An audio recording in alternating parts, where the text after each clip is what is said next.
Hello there, and thank you very much for opening up this video. For those of you who don't know me, my name is Bond, Dr. James Bond. I'm a health and fitness expert, and I work with people who want to improve their quality of life, particularly those who want to lose weight.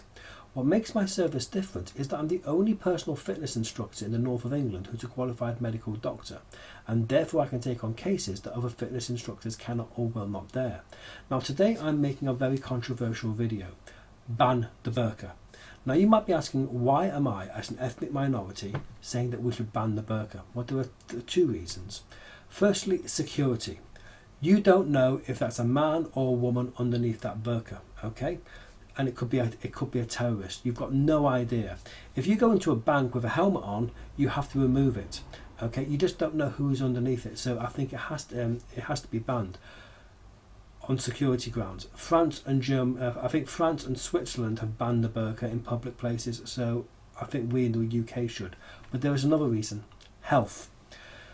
If you're not exposed to sunlight, you don't make vitamin D. The body's primary source of vitamin D is actually exposure to sunlight, okay?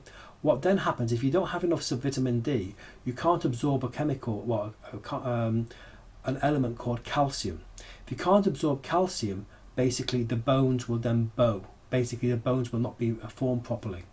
What then happens is, under the weight of the body, the bones of the shin, the tibia and the fibula will bow, okay? And that poor girl will not be able to walk properly. And I can tell you here and now, it's a bugger to treat. It's very painful to treat. And I can't understand for the life of me how any loving parent would let their child go through that, okay? The other thing here is, they say it's to avoid the risk of sexual assault.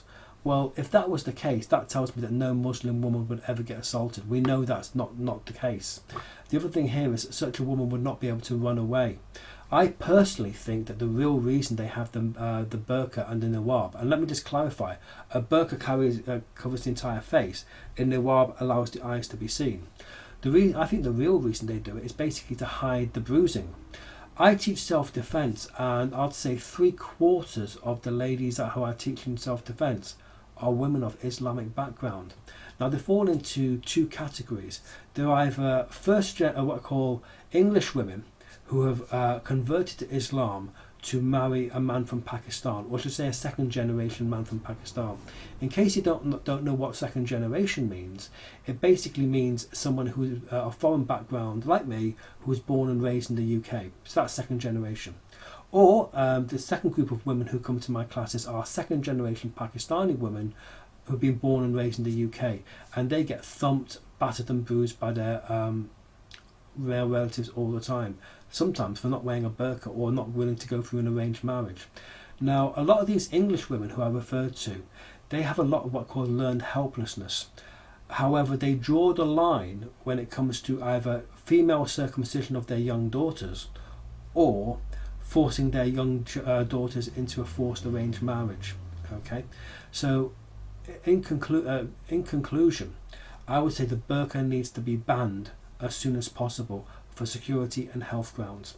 My name's Bond, James Bond, leaving you shaken but not stirred. Bye bye.